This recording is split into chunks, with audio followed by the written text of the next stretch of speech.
All right, so let's start with the UN report on target killing of Afghan former military and Afghan allies, and UN confirms that is going on, and also there's ISK trade. What's your thoughts about it? So the UN report is quite problematic, and I think it exemplifies what we've been thinking and seeing through news reports, and really codifies the fact that the Taliban is targeting former individuals of the previous Afghan government and is engaged in what I would call extrajudicial killings. And this is inappropriate for a nascent efforts for the Taliban to be a governing entity. This is not the kind of behavior that's appropriate. And I think the UN report is a reflection of the fact that the Taliban has a long way to go before we see it embracing this notion of the rule of law, human rights that are so vitally important if the Taliban wants to be welcomed into the international community. So from my perspective, the UN report is yet another strike against the Taliban and its efforts to govern in a responsible manner.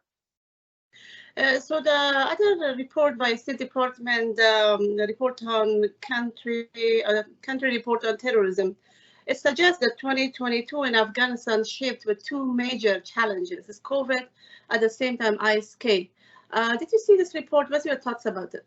So when I was at the State Department, and I worked at the State Department for nearly 20 years, the last 10 and a half years of which I was in the office, in the bureau, the Counterterrorism Bureau that actually drafts that report.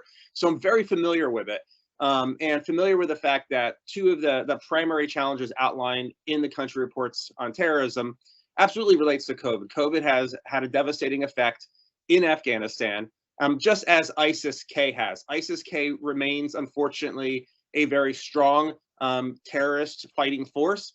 It has continued to challenge the Taliban. And just in December of 2021, it was very active between December 1st and the middle of the month of December, where they claimed at least 11 different attacks targeting Afghans in multiple provinces, to include Kabul, Kunar, Nangarhar, and other provinces. And if you look at the actual statistics over the course of 2021, especially in the tail half of 2021, there was an uptick and increase in ISIS-K attacks. So I think the State Department report is right. Unfortunately, ISIS-K has been able to take advantage of the fact that the Taliban is unable to govern effectively. And for that reason, the State Department report highlighting these twin threats is correct. But I think it's also broader than that, of course, right? There is a significant humanitarian situation that has enveloped the country. You have at risk 1 million children, according to UN reports, who are at the risk of starvation.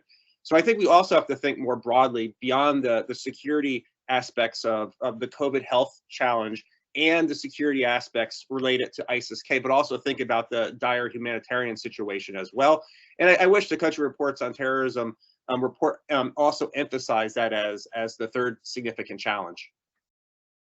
So with the lack of U.S. presence in the region, some argue that over-the-horizon mission is not enough to avoid ISK threats or Al-Qaeda. So what has to be done to effectively monitor and mitigate any kind of threats coming from Afghanistan? Yeah, so over the horizon really means thinking through the lens of intelligence, primarily communications intelligence, because we've all read that the human intelligence networks that the US government developed over the last 2 decades has been ripped apart and destroyed by the Taliban. The Taliban is, in fact, hunting a lot of the former human intelligence sources and sources of information from actual individuals that the US relied on, and we can't rely on that anymore. The use of drones, for instance, has been extremely problematic. If we're talking about over the horizon, that is a euphemism for the use of drones to go target ISIS-K. And we saw what happened in September when the United States did that based on really bad intelligence. So I have a lot of concern about over the horizon capability. I don't think the United States has the intelligence to effectively pursue an over the horizon counterterrorism strategy in Afghanistan. So what does that mean? It really does mean then, if the United States wants to do better in trying to ensure that Afghanistan does not become a significant safe haven for ISIS-K, it's going to have to come to some kind of agreement with the Taliban. There needs to be U.S. personnel in that country. Obviously, the United States' diplomatic interests are being represented by Qatar right now. But the United States needs to reopen that embassy, and that's going to take a negotiation with the Taliban, unfortunately. It just has to be done at this point. And there needs to be give and take on both sides. The Taliban desperately wants to be recognized. The Taliban desperately needs money. The Taliban desperately wants to come off the United Nations and U.S. sanctions lists. And the U.S. has a lot of leverage. They both have leverage. So they need to get to the point where they're starting to talk and making trade-offs. And while as a former counterterrorism official, it's really painful for me to say that the United States has to, engage in a negotiation with the Taliban and has to consider perhaps sanctions relief and things of that nature, there is no alternative at this point. And for the Afghan people, I think it has to happen. But the United States has to take a strong diplomatic tack. I thought what we saw in Norway was the start, hopefully, of more discussions. Obviously, there wasn't any kind of concrete resolution because of the negotiations over the last 3 days in Norway. But in my mind, there has to be negotiation. If there's not negotiation, the United States is not going to have interests in that country that will allow the United States to have a better insight into the activities of ISK, because over the horizon is not going to work. So the first step is to get feet back in, and I'm talking not military feet. I'm talking like diplomats and other officials, Justice Department experts, lawyers, who can help understand the gravity of the ISIS threat. And if you remember, just this past fall, high-ranking Secretary of Defense official said that ISIS-K may have in short term an ability to actually even strike U.S. interests outside of Afghanistan. So I think it is a time-sensitive issue as well. The United States actually just has to get to the point where there's significant negotiation and give and take on both sides at this stage.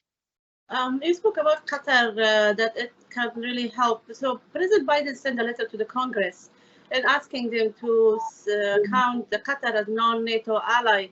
How Qatar comes into play and how important it is for the U.S. to be an ally so they can actually continue their mission for Afghanistan as well?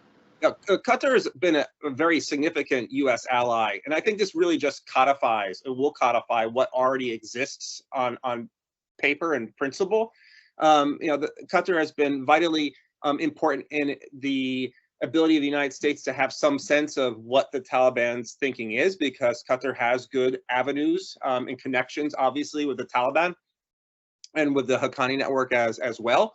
That Qatar has hosted U.S. military forces for an extremely long time. Qatar can be an objective country in facilitating some kind of peaceful negotiation that hopefully could lead to some improving of the situation in Afghanistan. I think the timing is really interesting as well. It comes at the heels of the Oslo talks. Obviously, as we just talked about, Qatar is representing U.S. interests in Afghanistan. And Qatar will be the second country in the Persian Gulf to receive this status, right after the Kuwaitis.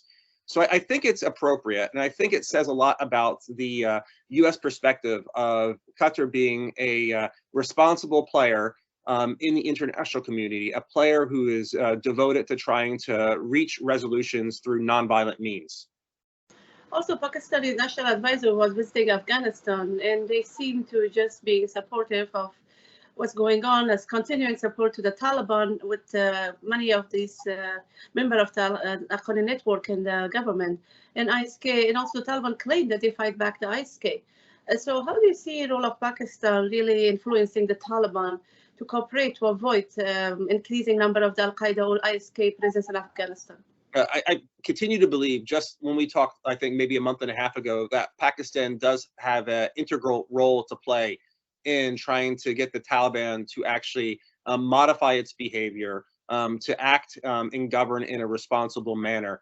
And I do believe Pakistan's been a little reluctant, to say the least, to actually use the influence it has to try to get the Taliban to perhaps make some compromise on its side. It's been pretty dug in, the Taliban. We've seen some small measures, but what we haven't seen is, for instance, a truly inclusive government. And this was one of the big issues in Oslo, this debate on, what does inclusiveness mean? And the Taliban saying, what do you want the West, as represented by the United States and Europeans, what do you want inclusive to mean? And the United States and the Europeans say, well, you need to actually think about inclusiveness. And what's your definition of it? And they're getting caught up in the definitions. And I think a country like Pakistan can actually help negotiate what inclusiveness can mean in the context of having a government in Afghanistan that represents all Afghans. Because right now, it's predominantly hardline Pashtuns who are long-term figures in either the Taliban or Haqqani network. And obviously, Pakistan has a lot of influence over those circles, and they should actually use their power over the Taliban and Haqqani network to try to encourage them to become more inclusive. And to date, Pakistan has played more of a distant, quiet role in this, but I think they need to be more proactive in trying to get the Taliban to make some kind of concession. Sounds great.